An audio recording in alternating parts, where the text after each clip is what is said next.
Along with Professor Shannon Dooling, we went to Tijuana to cover the current state of affairs, after the US government closed the border to asylum seekers. We visited shelters across the city, spoke with local advocates, and were able to interview those who had become stuck in Mexico and whose future had become uncertain. During our time in Tijuana, we went to 3 shelters and spent time with advocates at a local legal support nonprofit. While each shelter and each person's story we heard were unique, they all had one thing in common.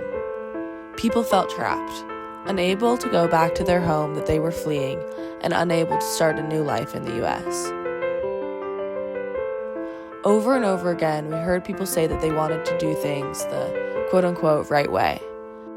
Those in Tijuana were the ones that decided to trust the US asylum system, get the CBP-1 app, and wait months for an appointment, despite the potential risks.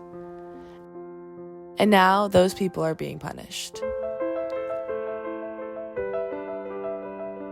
It was a heartbreaking experience, but also, without a doubt, some of the most rewarding journalism I've ever done. I believe this trip and the stories that come out of it will shed new light on what is really happening at the border and will inspire others to want to tackle the same issues or learn more about them.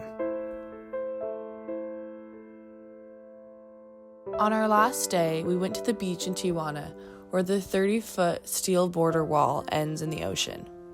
We saw the writing on the wall, posters and art pasted on, and more missing posters.